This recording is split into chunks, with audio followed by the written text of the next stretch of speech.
and welcome to Santa Fe. Welcome to the Hidden Pearls podcast. My name is Emma, and I'm here with the one and only Bruce Kittle. Happy to be here with you, Padre. I'm happy to be here with you, too. We have an exciting show for you today. We have a lot to talk about football, a lot of football shows, a lot of football practice, a lot of Georgie football stuff. We also have some fun events coming up, and we just kind of wanted to do a check-in as we give a little preview into the content, the podcasts that are going to be coming up this month, and then also what's coming out on Hidden Pearl Studio and all the content there that you can expect and really work through. So, Pops. Yeah, I am. Let's talk about football. Okay, why not? We should. It's pretty exciting. Last month we talked about Tight End U in June, and then after Tight End U, we got the 4th of July stuff, and then it's the last 2 weeks of the training for the guys. And so as people follow us, they know that George is at the barn in Nashville and all that. And then he took off. And so this is kind of they started pads today, actually, as we're recording this first day in full pads. And this really feels like kind of the on-ramp. And so it's like summer's kind of building, and then whoosh, they go to camp. It's still a long ways though. First game is September 9th, Monday Night Football versus the Jets. So that's kind of the opener for them, which will be really exciting and all that kind of stuff. But it is really fun. Kind of that energy in the air. I have so many years of being part of two-a-days and being a coach and doing all that kind of stuff. And so there's just this kind of time of year. So kind of miss that, not necessarily the 100 hours a week. But aside from that, it's really exciting. So George is there with all his bros and buddies and teammates and all that kind of stuff at the Niners. And they are up and running and trying to figure out who they're going to be this year. So it is really exciting. And just feels like, fall is not quite here, but we're on the ramp. Mm-hmm. Whoosh. And I feel like the most confusing thing that we did was bring baseball into our lives. That was your deal. So, yes. So, yeah, we're in the middle of a baseball season. So, yeah, Mr. Ponce is off in Japan and throwing fastballs and all the like. So, it's forced us to kind of balance. And I didn't know this until, Cody and you guys got married. The Japanese season is pretty much exactly the same as American. It mirrors it, yeah. Yeah, it mirrors the American baseball season. So that part is familiar, but it's still a long ways away, and watching the games is tough because of the time zones and all that stuff. But anyway, so we are trying to pay attention to baseball, and I can't say that it's not like in the top 5 necessarily, but if Cody's pitching, it is. If Cody's pitching, it is. If Cody's pitching, it is. So anyway. We'll win him over, Cody. Yeah. Yeah, it's while we're in New Mexico, we're in Mountain Standard Time, and when Cody's games start at 6 p.m., it is 3 a.m. for us. So it's a thing. It's a thing. Yep. But either way, I'm heading back to Japan soon, and I'm so excited because my mother is coming with me. So we're having a Jan in Japan adventure, and we're just really excited to kind of share and experience that with her. So it'll be really fun. It's going to be really cool. I'm very excited. International Jan. We have Santa Fe Jan and we got International Jan. So we'll see what comes back to New Mexico. Speaking of New Mexico. Oh my gosh, look at that. Speaking of New Mexico. All right, so this is one of collectively all of our favorite photos of my mother's, and she is going to be showing and selling pieces like this. This is pretty massive, in a gallery called Nine Muses, and it's opening up in Santa Fe mid to late August. And there's going to be a collection of our good friend Hank's work, and then also my mom's photography. And of course, there's a photo of me. And there's a photo of Dad, and a windmill, and some horses. And there's going to be more, but we're just really excited and proud of her for putting out all this work. So Nine Muses art, and it's going to be awesome. Yeah. So, and her stuff will be listed on their website. So we'll post some more about that. So if you're interested in this, it's a beautiful, beautiful picture, and the other ones are great too. And she's got other selections as well. So just encourage you guys to check them out. But we're very excited, as Emma said, and very proud of her for the work and putting herself out there and joining the ranks of the Santa Fe black and white photographers. It's really cool. So yeah, it's really cool. We're excited about that. Okay. Atta girl, Jan. All right. So speaking of football, how do we think George is doing? He's looking big.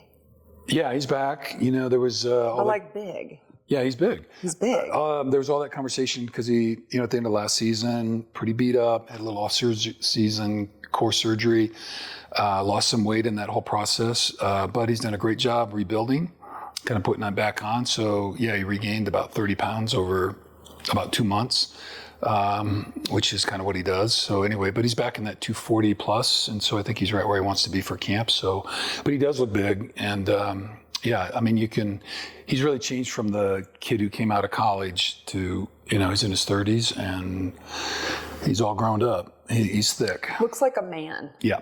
Looks like a unit. Yep, he is a unit. So it's really fun.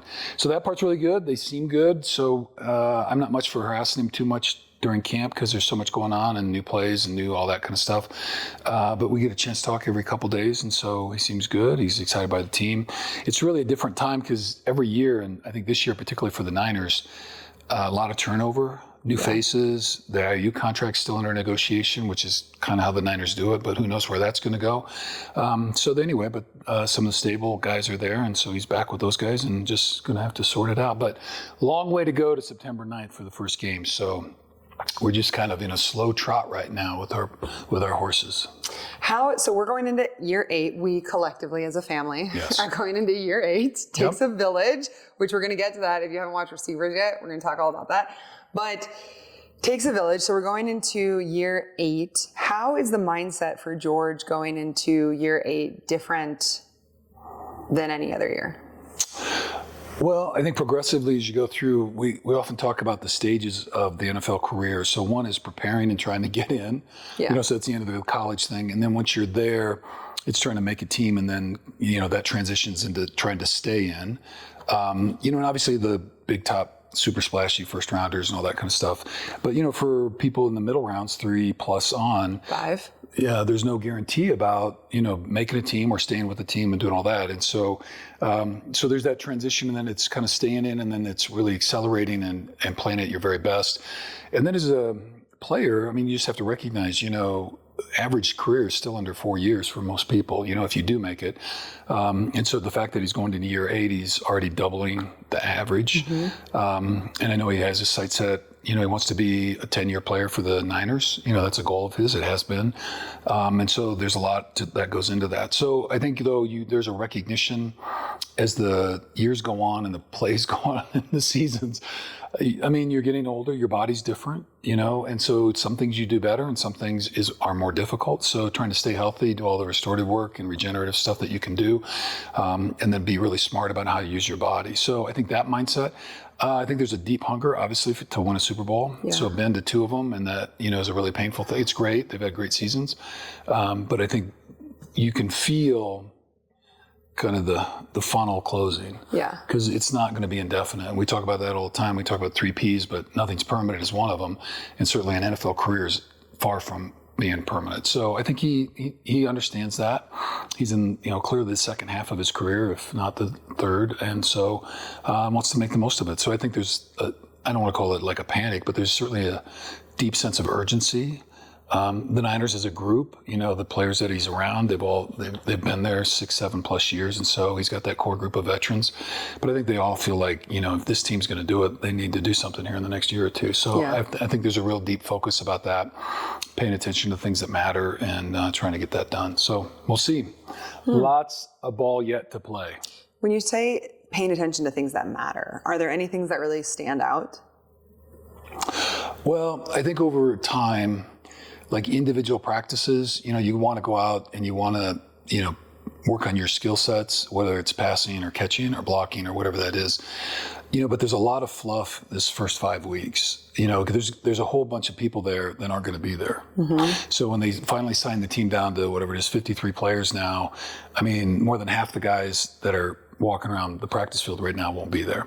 So, and all the kind of, like today's the first day of pads, so there's going to be guys trying to be all macho and bravo and blah, blah, blah. And it's just like, okay, it doesn't really matter right now. Right. You know what I mean? And so that's some of those things. So you got to just kind of sift through that, not worry about those things. And then you got to focus on doing what you do best so you're ready. Because the only thing that really matters is who's on the squad at the 53-man squad when they kick off against the Jets, and how ready am I to be my very best? Because really everybody knows it's only about Sundays or Mondays or whatever. It's the games that matter. So preseason, it's great. You put a team together and all that kind of stuff, but really it takes 2 or 3 weeks of playing games to really pull a team together. So I think it's kind of eye on that first week. and then moderating what you're doing during that time to make sure you're ready to go and you're as healthy as you can be. So I think that's a little bit different approach. I think in the early years, you're doing everything you can to show off and excel all the time. Running 15 over routes, 4 weeks from the first opening game is really not a thing. So anyway, I think that. And I think Coach Shanahan is well aware of that with the seasoned, experienced crew that he has. And you don't want to be worn out before you get to the first game. So you want to be fresh, healthy, and ready to kick some butt. So that's the quick analysis from here. Sorry I can go on for too long. So that's that. So, those are the kind of things. Because it's hard for me not to tie everything back to mindset, but I think what's different about when you're not in the sports world is there aren't so many hard, there are hard deadlines, but when you think about you've been training either your entire life, especially some of these rookies, right, who were coming to the barn and training with us. We met Mason. Good luck, our dog. Yeah. But just these rookies who come in and they've been training their entire life for this moment. And next month, they're going to find out if they make the team or not. And just because you're drafted, just because you're on the team, it's not a secure spot. And it's a crazy emotional and mental battle that everyone goes through about keeping your head down, doing all the right things. Is this a moment where I need to show off? Is this a moment where I need to run those 15 go routes? Right. Or is it a moment where I just need to sit down and listen? And there's a lot going on for these youngsters. Yeah. And some of these are how old is Mason? Is he 25? Not even. Not even. He's not even 25. No. He's 23, something like that. But it's you're being asked to manage the growth from college to NFL professional. There is a massive, energetic lifestyle progression that happens. Big jump, lots of different things, more money, more intensity, and everybody's fighting their ass off for a job. And then just being in Shanahan's system, it is not a faint of heart. It is not. A lot of demands, a lot of high expectations, and it's fairly complex. So they have a lot of moving parts in their offense, especially for tight ends and wide receivers and all that kind of stuff. They have to know run game, the tight ends do, and pass game and pass protection. So there's just a lot going on. And if you're new to that system, trying to put the mental stuff together and then at the same time be ready to, every time they snap the ball, be ready to go 100%. That is really difficult. So that learning curve the first couple of years of really absorbing that. And then the defenses are all different too. They call them the same and all that, but the speed in the NFL defensively is just so much different, so much faster. The windows are smaller. It's harder to get open. They just close so fast. So everything that you thought you were really good at as a college player, it all changes when you hit the NFL. So there's a lot of learning and growth that way. There's disappointment, getting your ass chewed, and then the doubts and all that kind of stuff. So there's a lot to manage for that. So those younger guys, and that's where the veterans come in. So you got to find guys and walk with them and try to encourage them and do all that kind of stuff to maximize their potential, because you need them eventually.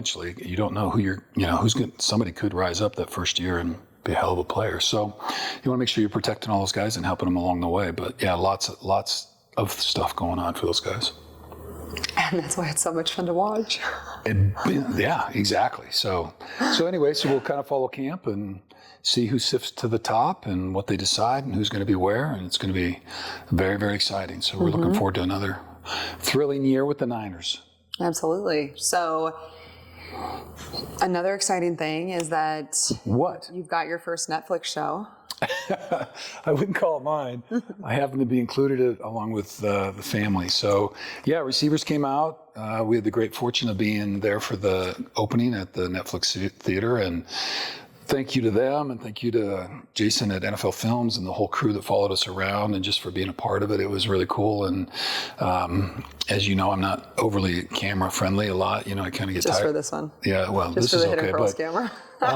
Having somebody around all the time for all that stuff, I'm just so old, it just feels kind of corny. But also there's just a lot of sacred moments. Yeah, there are. And so choosing to share that was a big, it was hard. Getting in the inner circle is a thing, and then to put a Netflix camera, an NFL film camera in the middle of that was Just remember, if you see one camera, there's 5 people. There's a director, then there's this, there's a camera guy, there's a sound guy, then there's some guy watching the sound guy. I don't know. But so it just, like you give up a lot doing it. But anyway, no complaint. I mean, it was great. I think they tell a great story. So we were thrilled to be a part of it, and yeah, that was really fun. So it's been really cool, and yeah, I've gotten some interesting feedback, social media wise. So just people commenting on some of that kind of stuff, and some emails and all that kind of thing. So it's been very cool. So and you're in it. I am in it. The only time that I'm actually named is the very last episode, and I am just standing next to Claire screaming. I think I'm like, Claire's trying to talk, and I'm just standing there screaming. So I think they include me because they're like, who is that banshee next to her? Which my outfit for the Super Bowl was stunning. So let's just, if you see it, yeah, girl. But I think like there were a lot of favorite parts for it. I think just the fact that George and Claire all over Netflix is pretty wild. I love that Grandma Lucky was in it. Mm-hmm. That was really, really special to have her be a part of it, and just like the energy that went into like getting her to a game and being interviewed there. Like we were still very COVID safe with Grandma, and so like the fact that everybody was working with us was really, really special. And I think the other big thing was seeing, and if you've watched the show, you kind of see and then you hear our pregame prayers. Mm-hmm. And I guess, we talk obviously a lot about mindset and everything, but like setting the tone for the moment. And I feel like in that moment, like, do you kind of want to talk about what those are and like kind of the activation mode that happens there? Yeah. Mindset's we've always talked about that, having that important in your both. So there's kind of training, there's practices, and then there's games.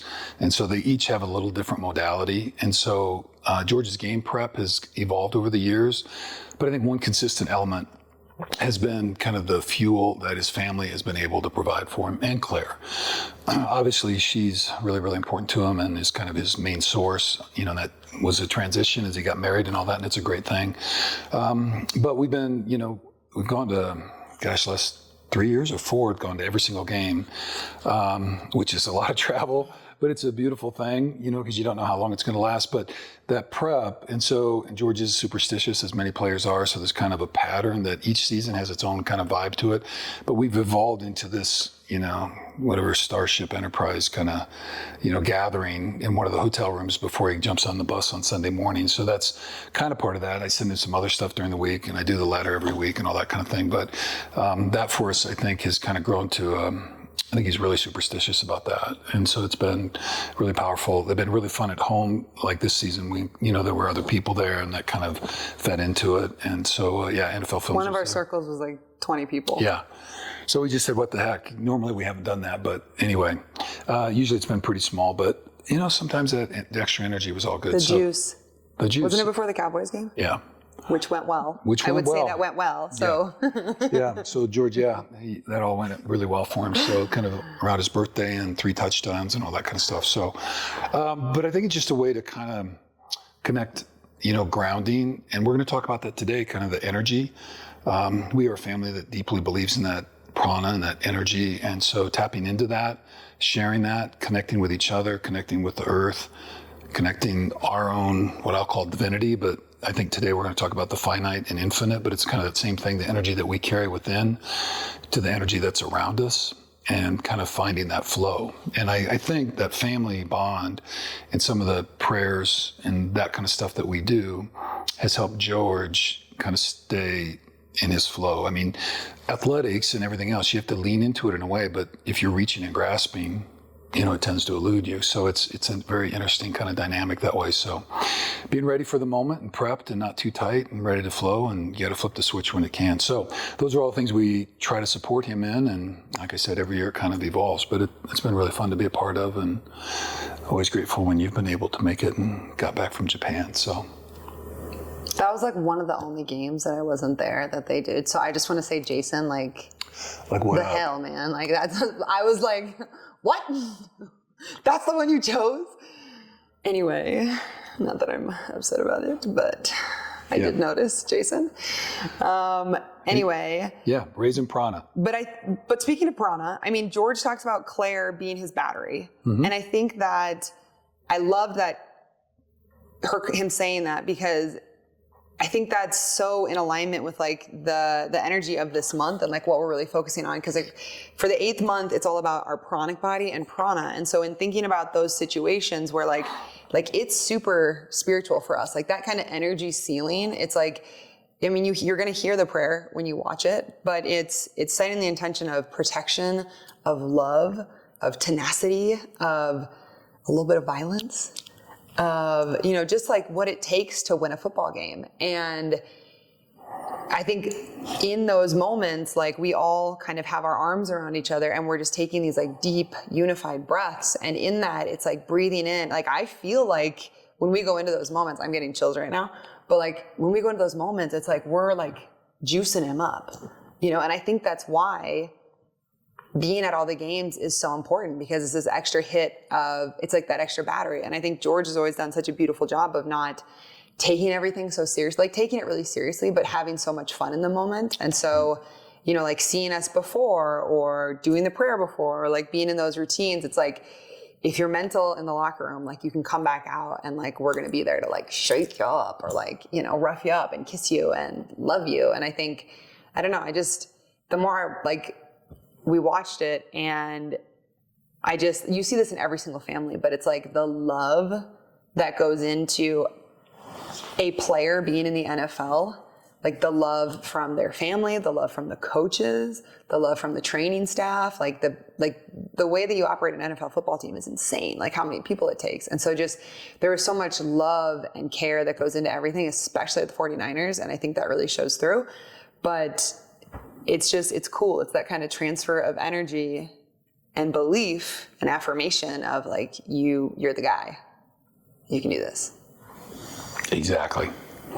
So we alter neurology by coming together, breathing together, and saying our stuff. So molecularly, we raise the frequency. So it's pretty cool. So at least that's how we're rolling. It's worked so far, so we're just going to go with it. So whatever. Okay, now what? Okay, so next, I was going to ask you about your yoga teacher training. I am almost done. I have 1 weekend left. It's 3 weeks from now. It is the testing on Saturday, and then we all have to do our practicum where we have to teach a course in front of all our instructors and get graded for that. So I'm good. How long's your class? My portion is 25 minutes. So there's 3 people in a group, and each person is between 20 and 25. So it's supposed to be hour to hour 10. So we've got ours divided up. My 2 partners are, I think, really good. So we've worked on that. And so I'm kind of in the window where every morning I do the entire flow and then go through mine one more time. So I'm kind of getting that down. So I feel good about that. Not feeling very good about my Sanskrit. So I've got a lot of, so there's that and the whole anatomy section and blah, blah, blah, and all this other stuff. So the bookend, I mean, I've read all this stuff, but I got to go back and refresh for that test. So, but anyway, really excited. And then this last weekend, we had 2.5 days on yin practice. And so if you're not familiar with that, but the yin and the yang, you know, kind of male and female energies. And so the female energies, at least in this philosophy, is a little bit quieter, a little bit more fluid, a little bit more restorative, where the male energy is more aggressive and kind of blah, blah, all that kind of stuff, which you might identify that. So yin yoga compared to vinyasa, as you know, but I'm just kind of explaining it. So vinyasa is more flowing, get your heart rate up. It's pretty aggressive. It's more of a yang kind of thing. No, it's not. It's not a young type of thing. Yang. Yin yang? You said it's a young type of thing. I was trying to say yin. Like a young person? No. Oh. Yang. It's a yin thing. It's a yang thing. Yang. Yang is fire. Yeah, vinyasa. Yang. I thought you were saying young. I was like, no. You do vinyasa every day and you're 65. Oh, that too. No, I was saying yin yang. Okay. Sorry. Okay.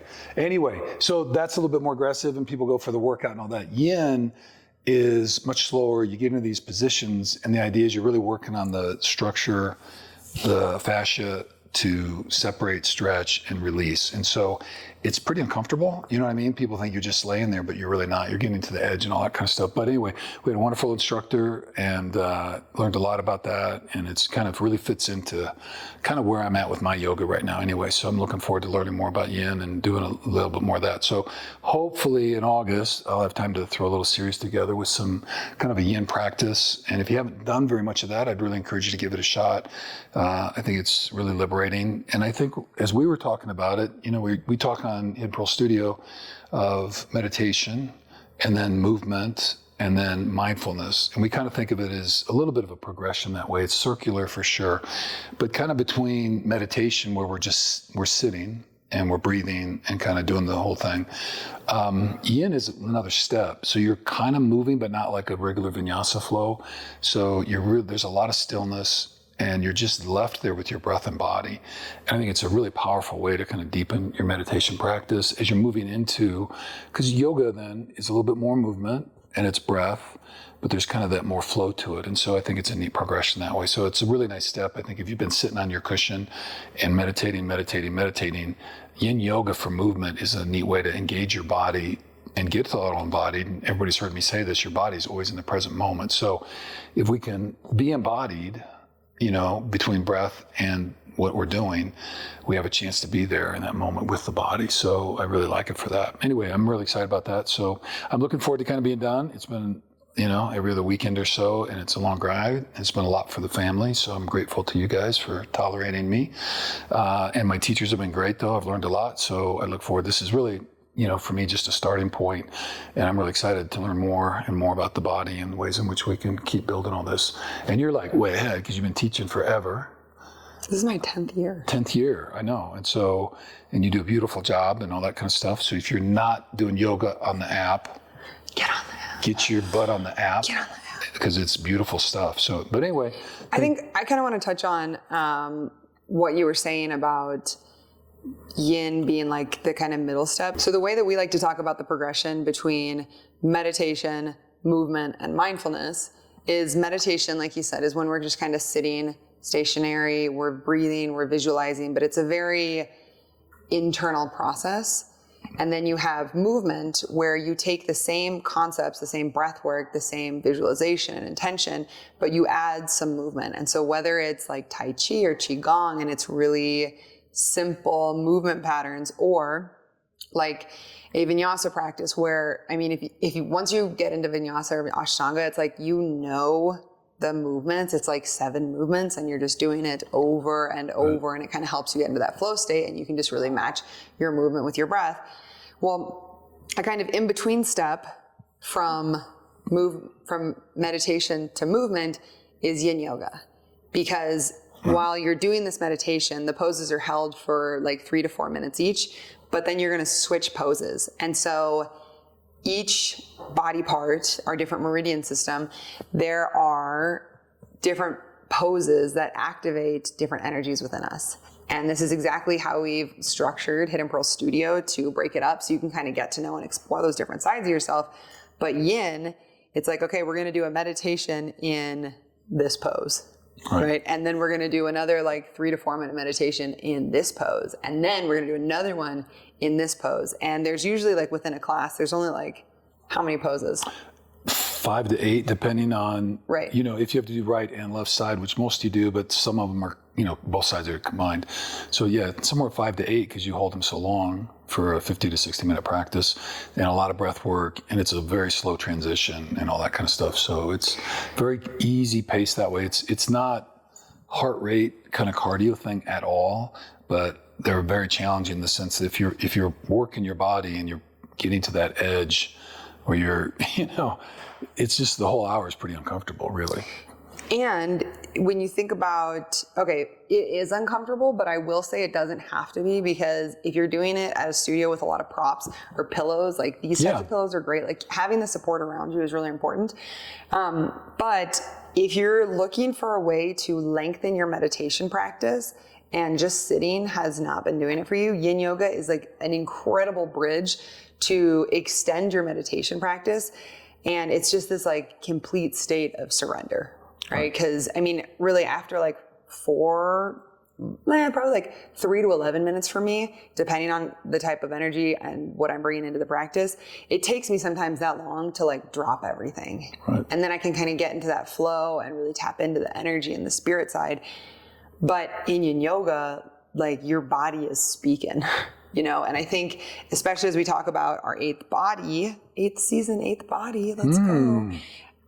It's very much like having the courage to stay and to not let your mind freak out enough to say like, I got to get out of this pose. I'm not safe. I need to work through this. And if you've never had those experiences in a physical place, that's kind of the whole point of yoga. Is I was talking to Denise the other day, and who has some classes on our studio now. And she was talking about how your mat is the safest place to experience things. And it was really cool because like you are kind of in this like safe space, and you're going through these guided, like these curated practices. And so that's kind of the point, is to have those experiences that clear the noise. And in Kundalini, we call it psychic heat.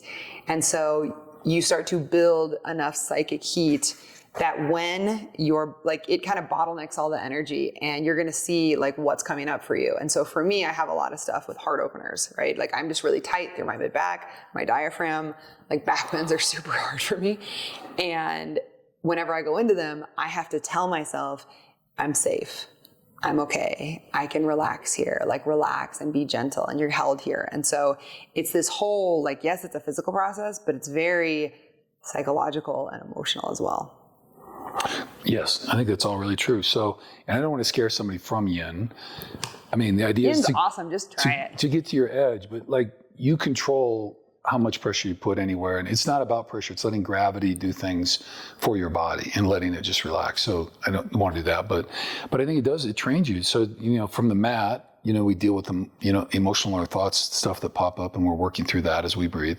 And then yin is like a little bit more. So now you've really engaged the body, and you've got a little bit of discomfort, or you're in these weird positions, but you're using your breath to kind of regulate that. And the beauty of it is, for me personally, like when you do that, I can feel those meridians in certain situations kind of light up, these energetic places go, these lines that go through the body. And it's uncomfortable, but like you get 2 or 3 minutes in, and then it kind of subsides. Mm-hmm. You know what I mean? Because your body is actually letting go and relaxing. So the notion of surrender, I think, is a really powerful kind of concept for that. So it's really good. And then at Bliss, where I'm at, is after that, they have what they call warm and gentle. So it's not super hot.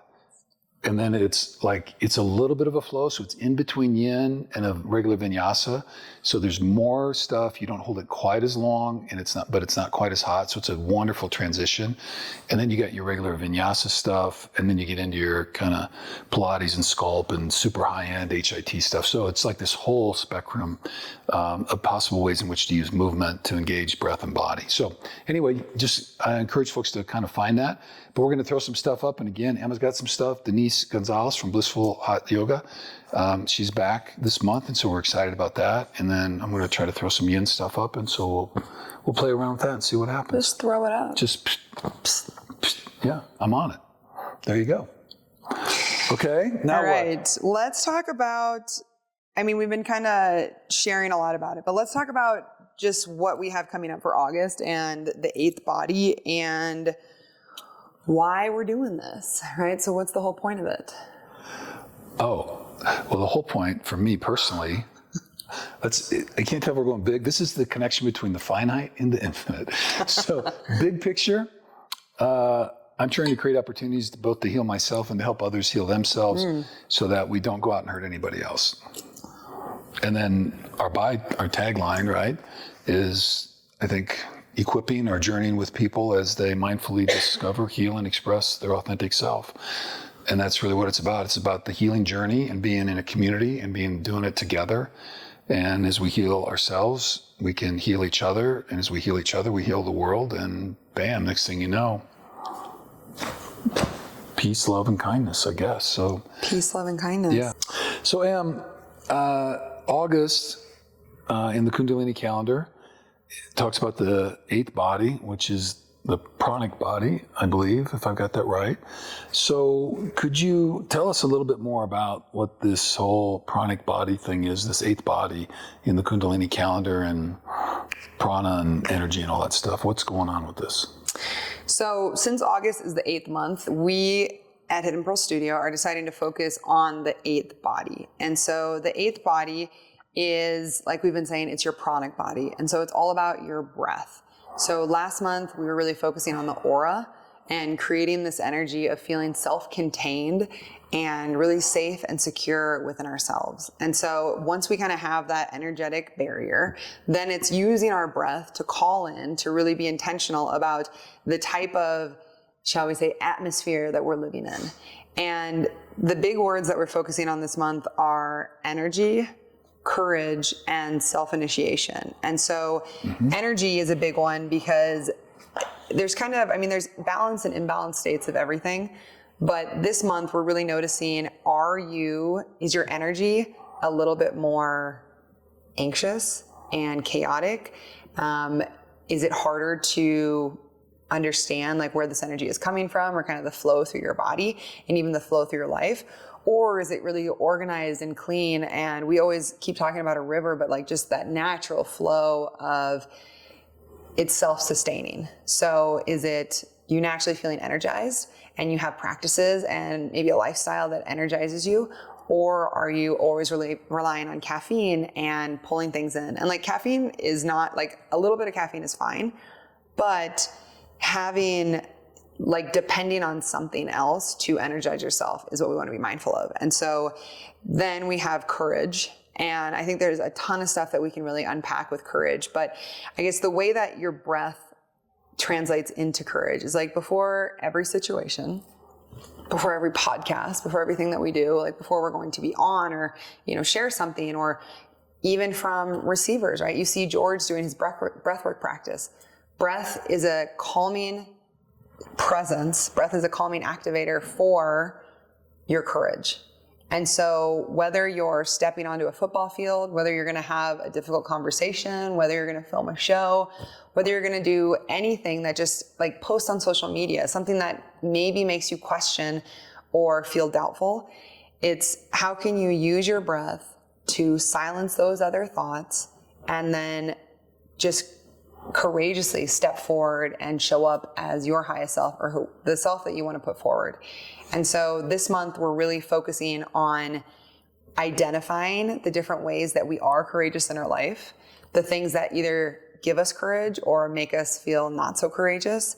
And then also looking at the time it takes like between event, stimulus, and courageous action, right? Because if we take the timeline out of it, most of the time you're going to end up choosing the thing that is best for you and like making that courageous effort. But whether that's your first step, or whether you dodge it and you dip and like have every other experience that you can have, and the universe is like trying to teach you a lesson, you're going to come back and eventually usually make that courageous decision. And so how can we, instead of when our mind or our psyche or our emotions or like any fear-based kind of patterns or trauma tell us that it's a better idea to go around instead of just going straight through, how can we just rewire that and make our courageous decision instantly?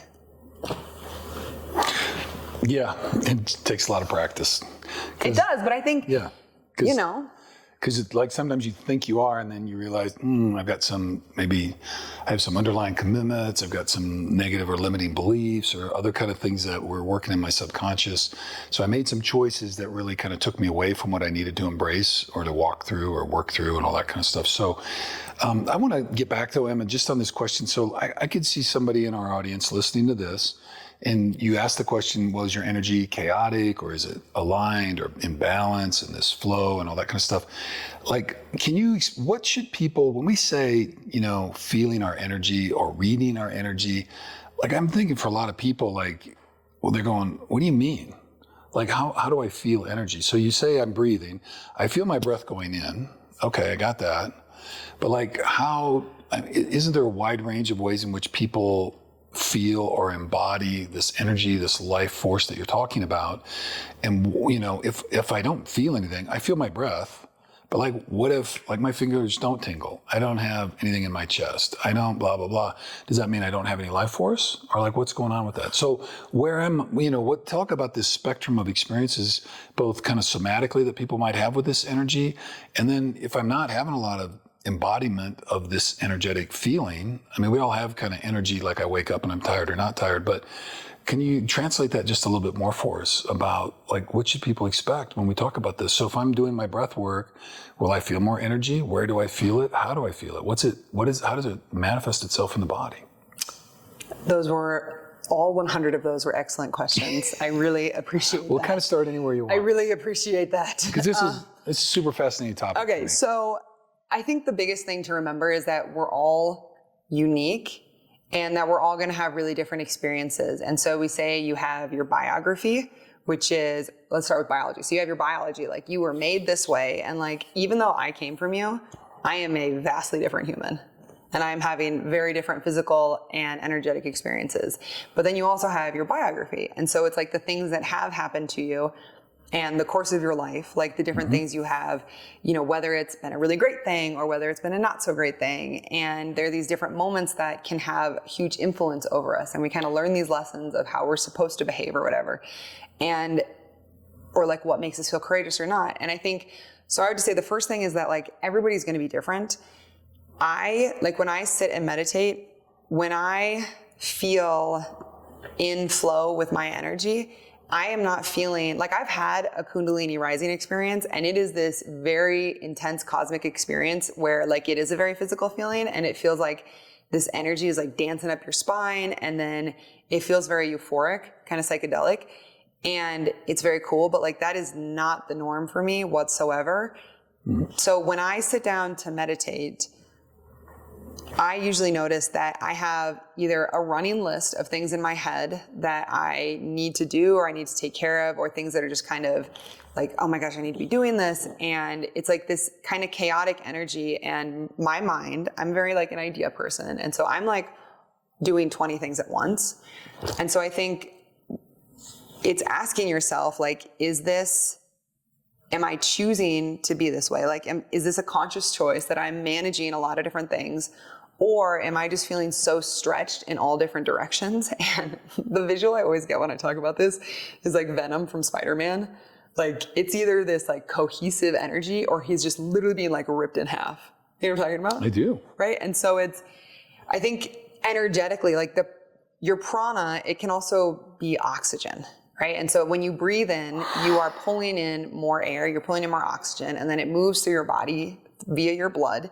And it really starts to invigorate and awaken all these different parts of our body. That's why having a breathwork practice is really important, because if you're not taking very many deep breaths, like you're just literally starving yourself of oxygen, and you have to have oxygen to live. And so thinking about it in those terms, like if you're not breathing correctly, your body's just not going to function optimally.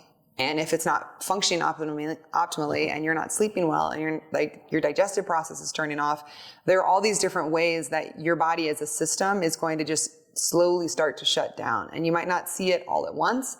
It might be this big kind of crash that happens. But I think energetically, it's the questions that I ask myself are like, how am I feeling when I wake up? Like, do I feel rested or do I feel really drained? Is my first tendency to get on my phone and scroll on Instagram? Or do I get up and kind of have my meditation practice and allow myself to go outside to, you know, these things that I know are really good for me but I don't always do. And then I think it's just like the self-care and prioritizing yourself. And so when I wake up and I have my morning of taking care of myself, and I know that some days it's like way harder to do that than others, but I feel like when I'm living in that way, like in my simple routine, and it doesn't have to be anything like crazy or flashy, like for me, that is managing my energy, and that makes me feel the best and the most cohesive and in alignment with myself. So did that answer your question? Well, I think it's a great start. So I'm sure people would have I got through like 40%. Yeah, no, I thought it's great. When we start breathing, it actually does, there are physiological responses in the body. Yes. And which changes us. And so like in athletics, we always talk about, like if you're upset or had a bad play or whatever, and you've got to come back and get to the next one, the breath work, because if you can go for the breath will calm the body, and the calm body will calm the mind. And then you can reintegrate and move on. Yes. And that's really the story of life. You know, that's why we practice on our cushion. That's why we do yoga. So in movement, we are practicing it as a resemblance of what happens in life, because we are in movement and engaging others. So I think all that stuff, I guess, you know, and I think I appreciate you saying that about the Kundalini rising, which, you know, is a whole process in and of itself. That's another story, and Breath of Fire and all that kind of stuff, which it's worth checking it out on YouTube, folks, if you haven't. Or Hidden Pearl Studio. Do we have Breath of Fire? Yes. Oh, There's like 4 different versions of Breath of Fire on oh, there. sorry. I got to get back to that too. Anyway, I do it every morning, but okay. Well, and so I think that's great. And so I guess what I wanted to make sure people, you may not be feeling a whole bunch right now. And if this is all new to you, don't give up on it, because I think it is a radically transformative process once you are able to kind of use breath, engage your body, and be present. And I'm just going to tell you that it will show up in a way that is really life-changing and can be really guiding. And then when you start to find where it's in balance and where it starts to get triggered, you can read your body, you can read your emotions, and now you're really engaging the world kind of through your body and through your breath and that life force. It's a way to kind of experience life, which I think is really different. Mm-hmm. Thus the 8th body. Okay, let's see. I had another question. What about, how is all this connected to healing then? Because, we talk about discovering healing and expressing our authentic self. So how does the 8th body or this prana or this life force, how's it connected to like the healing process? And I just want to tag one thing that you kind of said.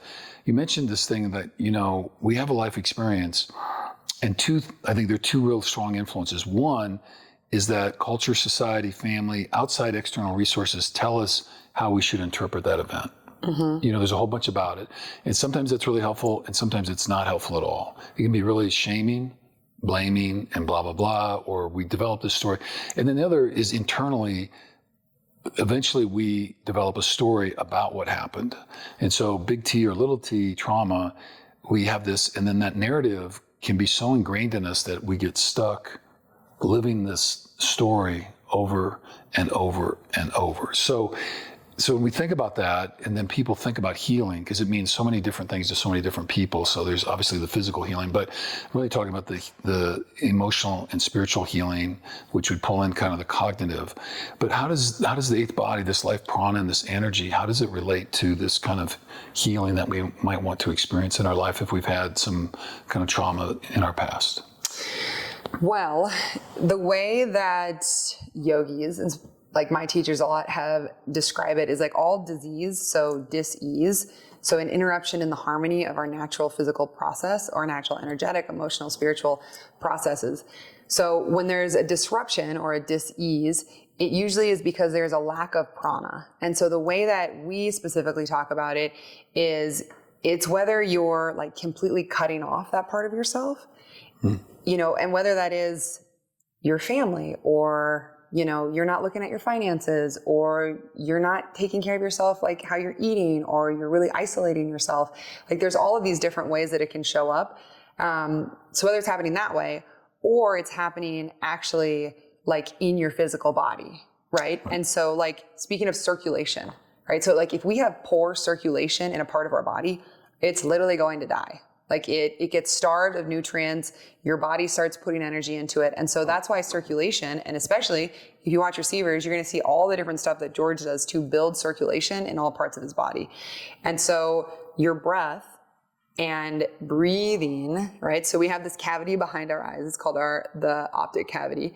And in it, it's filled with our nasal cavity, optic nasal, but this cavity behind your eyes, right? And it's filled with nitric oxide, and it's a gas that your body has. And so when you breathe through your nose, it pulls that gas through your body, and it actually helps to dilate and expand so that more blood can easily move through your body. And so when we do this, like when we actually slow down, we're pulling more circulation and everything through our body. So what we're saying is, I think when you do have a life situation that, whether big T, little t, has caused you or taught you that you have to be a certain way, or you have to be a certain person, or like fall in line, right? The norm is that you kind of cut off circulation and awareness to that part of your life. And just like a body part.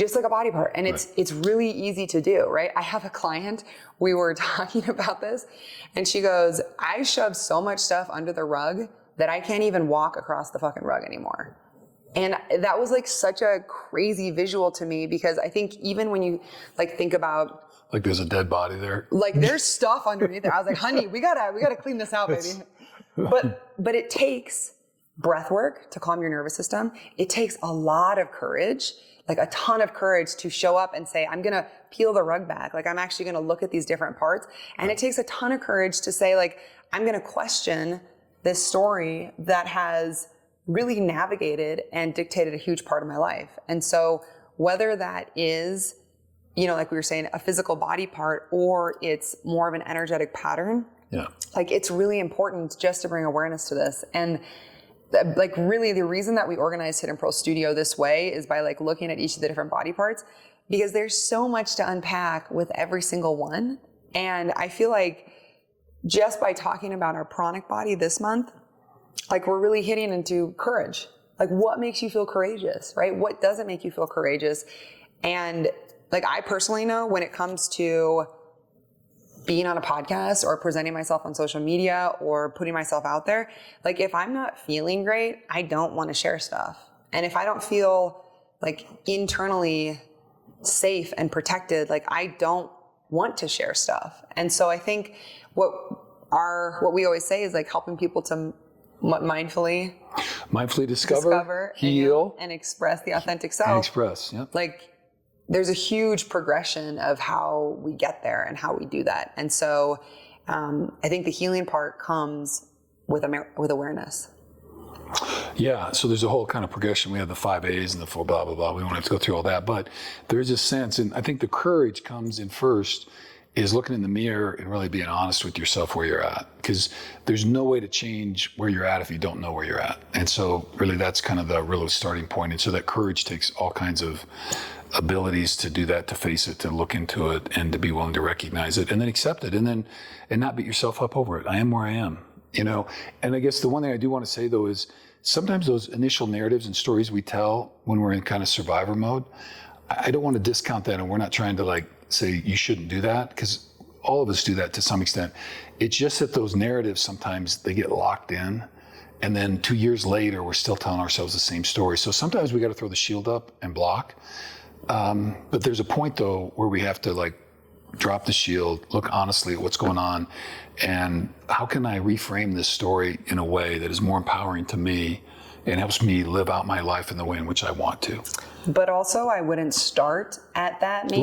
Right, that's what I'm trying to say. Like I would start with like, what do you want to wear in the morning? Or how do I want to show up publicly? Or exactly. There's a lot of like, what's the yoga practice I'm going to do in the morning? And like, that's another reason why doing these practices is so awesome, because you're learning how to say like, yes, I could just wake up and spend the morning in bed scrolling on my phone, but instead I'm going to go and grab some lemon water. I'm going to sit outside. I'm going to, put my feet on the ground. Yep. I'm going to like open up my face to the sun, and I'm going to wake up and just take some deep breaths, because that connection is so much more powerful. So I think that's kind of the gateway into everything else though. For sure. Like we talked about this in our meditation practice, and people describe this kind of with a negative tint, is this spiritual bypassing.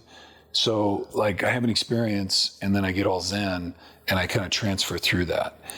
And I guess what I want to say is like when you're in the midst of the trauma and you're really just in survival mode, bypassing it like is okay. Like we have to. Like athletes do this all the time. So like in a critical moment, they might have a bad play. They don't have time to, in between plays, process, oh golly, did I run the right route, blah, blah. They got to flush that shit like right now, because all you got is 40 seconds before the next one. You know what I mean? So there is none of that. It is, and I'm on to the next play. And sometimes in life, we got to do the same thing. Mm-hmm. Okay. Now, the other part though, in meditation, we also want to develop the skill to hold space for some of the uncomfortable and visit. So my shadow shows, and I'm like, wow, this is super uncomfortable. But we can develop that skill of being able to pull up the chair, sit down with our shadows, have a conversation, say, thanks for coming. What do you want? Here's what I need, and that kind of stuff. And so it's a progression. So no shame, no blame here at all. We're all at different stages with different things in our lives. And it's just developing the toolkit. So when you have the ability and you have the space, then you can move into some of those more healing modalities. Exactly. Let's talk about how we're doing that this month. Okay, let's go. This month we have about 18 classes. We usually get over 20, but I created 4 different meditations to kind of take you through different visualization practices, different breathwork practices. So I have 4 meditations. And then I have 4 movement practices, which I'm very excited about. I've been using a lot of crystals as weights, so it's been really fun. We have Denise has 2 of her classes. And then Denise and I sat down and talked after we filmed her classes and just kind of got into like why these different pieces were important. And so that's an extra piece that we're going to be sharing. And I think the why behind certain classes helps us to set an intention also. So I'm excited about that. And then I also have my energy forecast, which gets even a little nerdier than this podcast on all things 8th body and like lays it out a little bit differently. And then you have your Mindful Mondays. Yes, so I think there's 4 in August. I got to count, but I've got 5 already done. I'll just give you the names though. Should I leak the names? Oh my God. Okay. Not moving in order to move. Fog on the Window, which was at your place in Tennessee. Okay. Stone in the Pond. Accidental Discovery, and then a bonus meditation called Facing Our Shadows. Wow. Yeah. What's mindful parenting about this month? So mindful parenting this month, I'm going to debrief a little bit. This last month I had John Bosa on of Nick and Joey. So just kind of revisit that just a little bit. And then the podcast for this month on mindful parenting will be with Ed Kelsey, which some of you probably don't know because it is the father to Jason and Travis.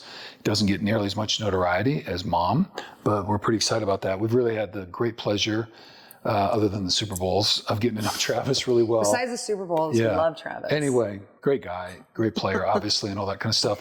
And through him, we've gotten to know Jason just a little bit as well, and that kind of stuff. And so as brothers, and you guys know their podcast and all that kind of stuff. But I'm really looking forward to sitting down with Ed and having that conversation. I guess some of the themes that have kind of come out as I'm talking with these dads, and some of the things we're looking at is kind of finding the balance between kind of self, being a dad or parent with your kids, and then the relationship with your co-parent, whoever that is, and then you got work and all the other stuff. So there's a lot of balls to juggle. And what does it mean to be mindful within that context, and how do I find that balance? So that's kind of one of the things.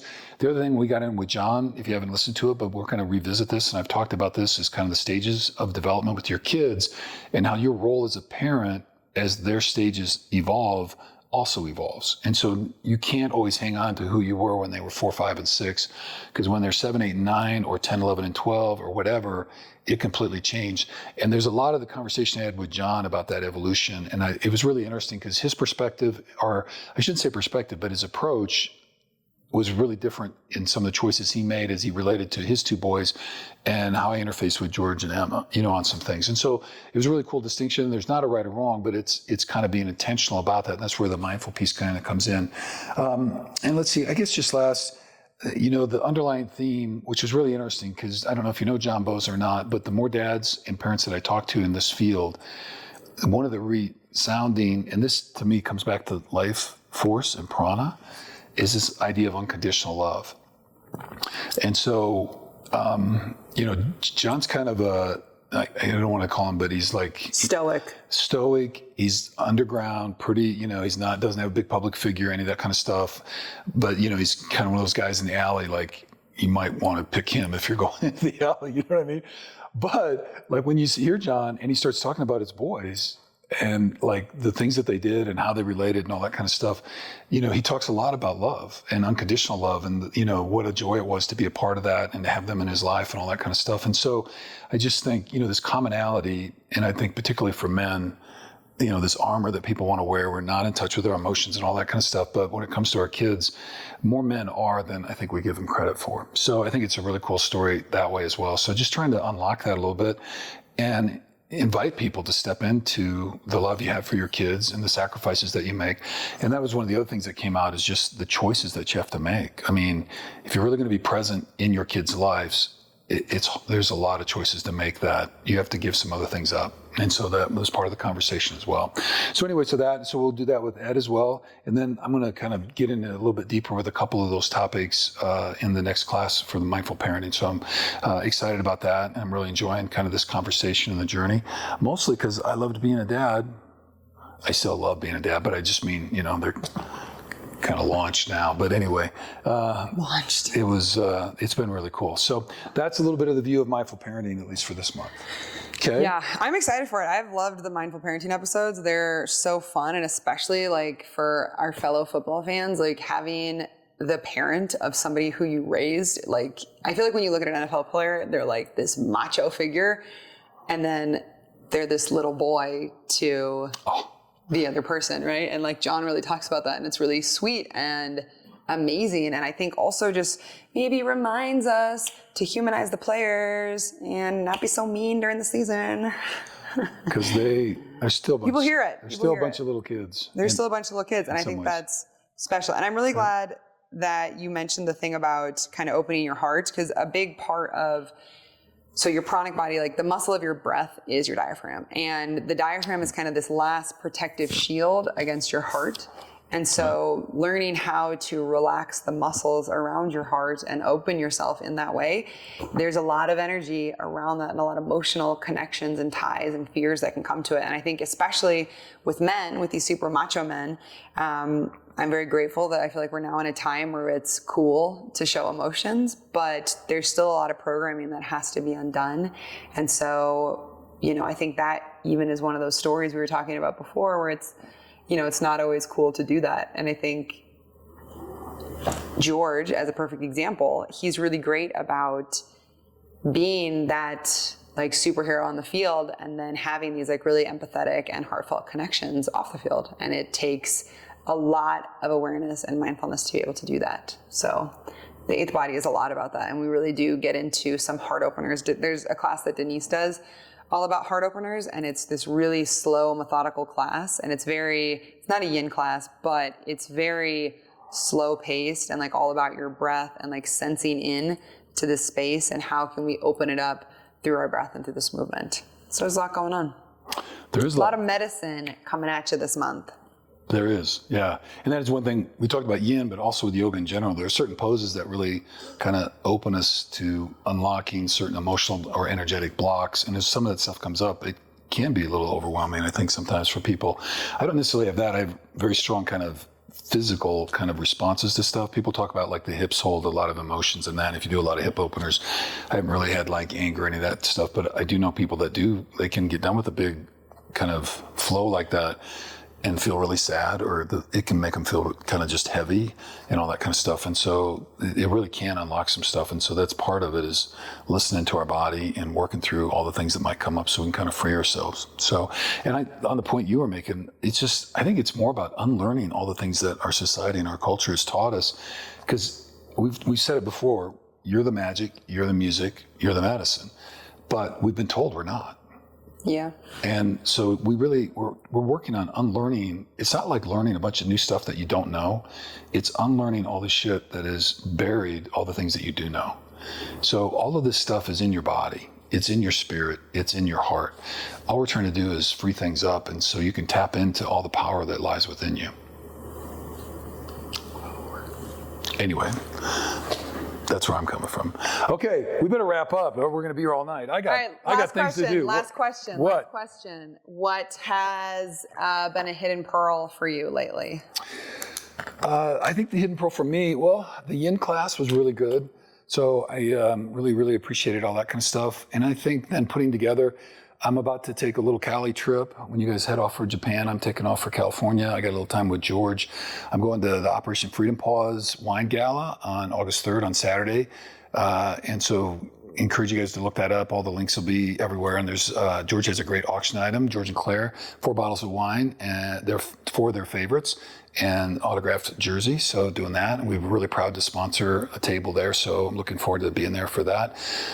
So that'll be really good, and get a chance to spend some time with George. And then I've got 2 podcasts that week, and just one of them is up in Sacramento with a group. They do Weed for Warriors. So you might go, Anyway, but they raise money and distribute medical marijuana to vets with PTSD and who are struggling, and it's just growing by leaps and bounds.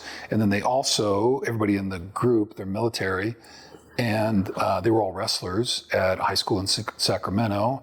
My background with wrestling, so we kind of got a tie there. But two of the guys who wrestled together in high school went into the Marines, and one was killed in action. So anyway, we're going to do a podcast with them in ways to support kind of the wrestling program up there, and they're working on, and also the Weed for Warriors thing. So it's just kind of cool the ways in which we have the opportunity to kind of discover people out there in their own niche, in their own little communities, just doing what they can to make the world a little bit better place.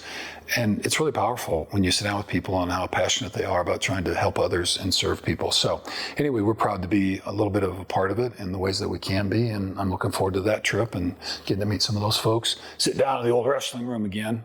Hope I won't be doing show 'em some moves. I hope I won't be doing any wrestling, but we'll see. No, I'm not planning on doing any moves. Yeah, I'm getting a little old for that, so we'll see. But anyway, so that's kind of the plan for that. And then Is that your hidden pearl? I think it is. Yeah, is it a lot? It's like a fucking pearl necklace. Oh, sorry. That was my hidden pearl. And then having Emma home from Japan. That was really the big one. Oh my gosh. All right. Well, mine is probably going back to Japan because I'm going to see my husband and I'm really excited. And I'm also just really looking forward to sharing that experience with my mother. And I guess doing a little foreshadowing on our podcast is this next month for our Women in Yoga series, I'm interviewing Kittle, who was my Kundalini yoga teacher and still a very big mentor and friend in my life. So I'm very excited about that. So thank you, Pops. Nice. For hanging in there, giving us all the wisdom, and thank you, audience. And we're just so excited to step into August. So just a reminder to take a deep breath, to trust yourself, and to just step into the flow. And we want to thank our executive producer, Jan Krager, who's been behind the camera as always, making us look good. So thank you, Jan. So thank you so much for tuning in to this podcast, and we'll see you next time. Namaste. Namaste.